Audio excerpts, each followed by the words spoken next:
है। कुछ ऐसी खबरें आ रही हैं, सबसे पहले आपको ये तफसील बताते हैं। जंगी बहरी बेड़ा तैनात कर दिया गया। बरतानवी अखबार टेलीग्राफ ये दावा कर रहा है, ये लिख रहा है, जंगी बहरी बेड़े में एयरक्राफ्ट कैरियर, फ्रिगेट्स और एंटी सबमरीन जहाज शामिल है। दोस्तों, टेलीग्राफ अखबार आई थिंक ये बरतानवी अखबार है और इन्होंने एक बड़ी इंपॉर्टेंट न्यूज़ दी है कि इंडिया ने वॉरशिप्स भेजे हैं टुवर्ड्स पाकिस्तान में। नहीं, मैंने आपको कुछ दिन पहले एक चीज़ बताई थी, if you are watching me, कुछ दिन पहले मैंने बॉडी लैंग्वेज से डिटेक्ट किया था, समझा था कि प्राइम मिनिस्टर मोदी जो है वो नेवी को एक्टिवेट करेगा। सो एट फर्स्ट प्लेस उन्होंने राफेल को चेक किया कि उनके राफेल कहाँ पे हैं और वो चीज़ देखी है। एंड सेकेंड प्लेस वो आप देखें अपनी नेवी को उन्होंने चेक किया है। कल मैं सुन रहा था CNN को, हमारा डिफेंस मिनिस्टर इंटरव्यू दे रहा था, तो इस तरह के इंटरव्यू तो मैंने जब सुना तो मैं हैरान हुआ कि एक एंकर उससे पूछती है कि आप कह रहे हैं कि पाकिस्तान ने 5 जहाज गिराए हैं,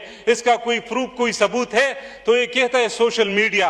अफसोस की बात है, इस तरह का जवाब इसको देना चाहिए था। इमेजिन भारत के पीछे दुनिया की सारी ताकतें हैं, इसराइल उसके पीछे खड़ा है, अमेरिका उसके पीछे खड़ा है, उसे किसी चीज का डर भी नहीं है कि हमने कुछ गलत कर दिया तो हम पे पाबंदियां लग जाएंगी।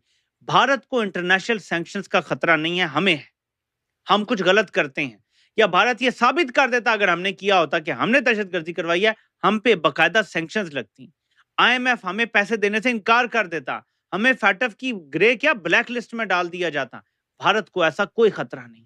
और जिस तरीके से इंडिया ने पाकिस्तान की स्ट्रेटेजिक लोकेशन, पाकिस्तान की एयर बेसिस, नूर खान एयरबेस, मुरीद एयरबेस और शोरकोट इन्हें टारगेट किया है, ये ऐसा समझें कि पाकिस्तान की सालमियत के ऊपर हमला है। ये पाकिस्तान की सालमियत के ऊपर हमला है। अब देखें, वाज़े नज़र आ रहा है कि इसमें इसराइल का जिस तरीके से हाथ है, इसराइल ने जिस तरीके से ये ड्रोन्स दिए हैं, स्वॉर्म ड्रोन्स दिए हैं और पता नहीं क्या कुछ दिया है, और इसके पीछे हमें देखना है कि भारत के साथ और कौन सी ताकतें हैं, उनके अगर पाकिस्तान के खिलाफ अज़ाइम है तो वो क्या अज़ाइम है। इंडिया वालों, एक काम करो, सबसे पहले तो हमारे ये किस किस्म के पॉलिटिशियंस हैं, इनके घरों में ड्रोन्स मारो, पाकिस्तानी अवाम आपको सल्यूट करेगी। खाजा साहब भी CNN में जाके इंटरनेशनल बेइज्जती करवा रहे हैं, डिफेंस मिनिस्टर होके कह रहे हैं हमारी सोशल मीडिया पे देख लें, आप हमारे छोड़े उनके सोशल मीडिया पे देख लें, हमने उनके जहाज गिरा दिए हैं। पूरी दुनिया, राफेल की कंपनी, जो कंपनी है जिसके राफेल तैयारे हैं, वो कह रहे हैं, इंडिया कह रहा है। आप डिफेंस मिनिस्टर, आप इंटरनेशनल जाके जलील हो रहे हैं जी सोशल मीडिया पे। Social media, Wikipedia, internet is not a source of information. अगर आपको लगता है कि आपका source of information social media होगा तो फिर तो पीका एक्ट सबसे पहले आप पे लगना चाहिए। और दूसरा, क्या कसम से कल तक हम इतना जश्न मना रहे थे, हमने उनके तैयारे गिरा दिए, ये कर दिया, वो कर दिया, और ड्रोन घर में घुस के आके उन्होंने मार दिया। इधर से हमारी आवाजें ही नहीं निकल रही। भाई हमारी फौज तो लड़ ही रही है, वो तो ड्रोन उनके फेंक ही रही है। पॉलिटिकल लीडरशिप ने फैसला लेना होता है। हमारी पॉलिटिकल लीडरशिप, राना सनाउल्लाह साहब कह रहे हैं हमने उनके गिरा तो दिए जहाज, अब हम उससे क्या बदला लें, हमने तो ले लिया ना, हमने जो कर दिया, अब जब वो करेगा तो फिर देखी जाएगी। कर दिया उन्होंने, आ गए आपके वो लाहौर तक, कहा जा रहा था जी लाहौर तक नहीं आएंगे, पिंडी, लाहौर, कराची, हर जगह उन्होंने अटैक कर छोड़ा है। जिस दुश्मन से इस वक्त हमारा सामना है उसका कोई उसूल ज़ाब्ता है नहीं, ना वो किसी उसूल और ज़ाब्ते को मानने को तैयार है। डॉक्टर फैसल से आपने भी सवाल रखा और अभी बात हुई तो उनका भी ये जवाब था कि सफारत मिशन कोशिश कर रहे हैं, बात हो रही है, सब कुछ है, मगर भारत कुछ मानने को तैयार नहीं है। ऐसे दुश्मन से सामना हो, ऐसे मुखालिफ से सामना हो, तो फिर किस तरीके की हैंडलिंग की ज़रूरत है? कहाँ तक उसके सामने ये कहा जा सकता है कि आप अब बस कर जाएं, आप उसूल, कोई कानून दुनिया की तरफ देखें, इस बात को सुने, उसको समझें, खित्ते का नुकसान, मेरा नुकसान, आपका नुकसान, मगर वहां तो कोई परेशानी नहीं है। आयशा, मैं ये सोच रहा था, और बल्कि हम सब सोच रहे हैं इस चीज के बारे में, कि बीजेपी की जो इस वक्त की जो सरकार है, जो इस वक्त उनकी लीडरशिप है, इनके दिमाग में क्या जोम है। यानी मैं वापस जाता हूँ 1998 के अंदर, 1998 में, जब दोनों मुल्कों ने मई के महीने के अंदर ही अपने न्यूक्लियर ब्लास्ट किए। तो क्या चीज थी जो वाजपेयी को ले आई पाकिस्तान में 99 में? वो चीज वो भी बीजेपी का प्राइम मिनिस्टर था और बहुत अच्छा काबिल प्राइम मिनिस्टर था, वो भी इसी सोच के साथ आया था, लेकिन उसको मजबूर किया किसी चीज ने पाकिस्तान का दौरा करने पे और पाकिस्तान लीडरशिप के साथ मामलात को रफा दफा करने है। उसने लाहौर में खड़े होकर यादगार पाकिस्तान पे कहा कि पाकिस्तान एक हकीकत है जिसको मैं मानता हूं, और उसने फिर अपने नोट्स भी ऐसे लिखे वहां पर। कहने का मतलब है कि वो सोच जो उस वक्त आपकी इंडियन लीडरशिप की थी, बीजेपी की थी, वो कब और कैसे बदली इस सोच में, जो कि आज समझती है कि वो पाकिस्तान को गालिबन नफसियाती तौर पर जेर कर सकते हैं। पाकिस्तान उस पोजीशन में नहीं है कि उसका मुकाबला कर सके किसी तरीके से।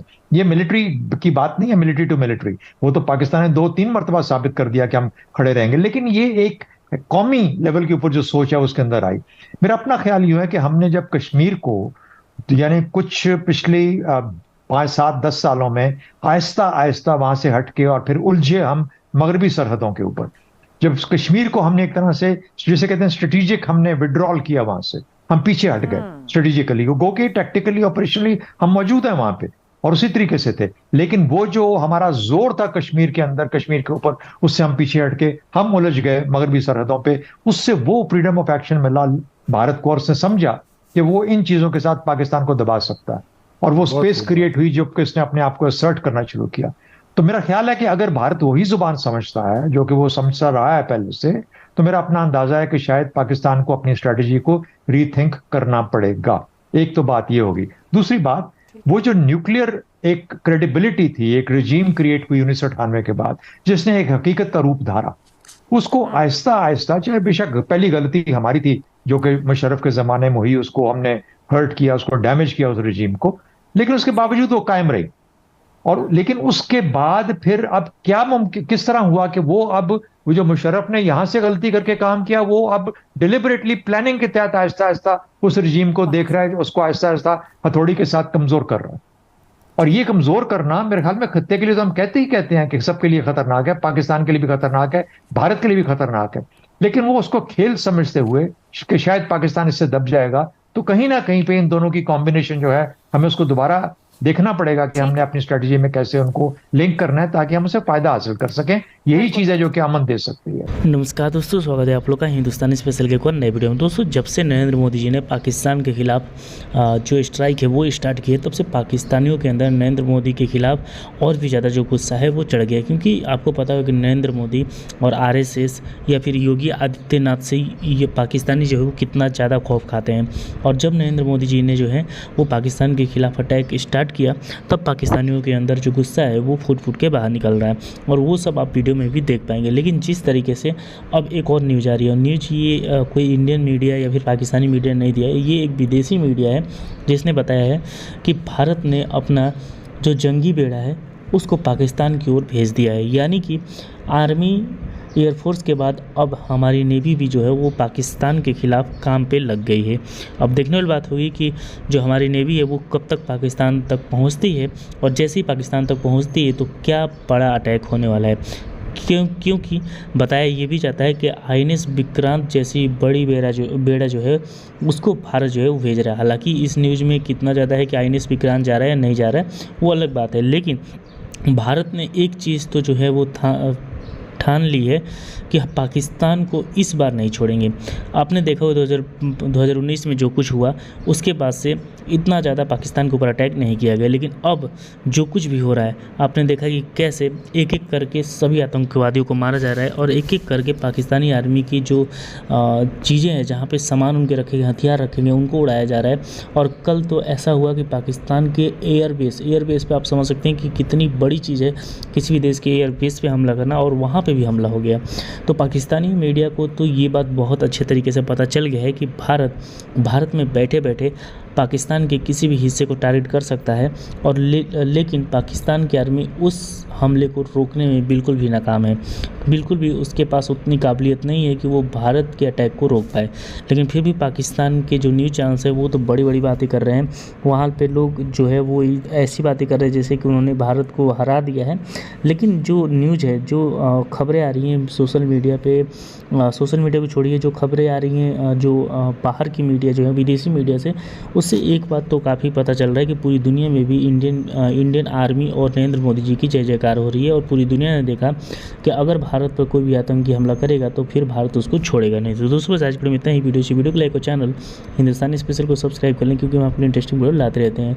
मिलेंगे इसी वीडियो से, तब तक के लिए हिंदुस्तानी स्पेशल।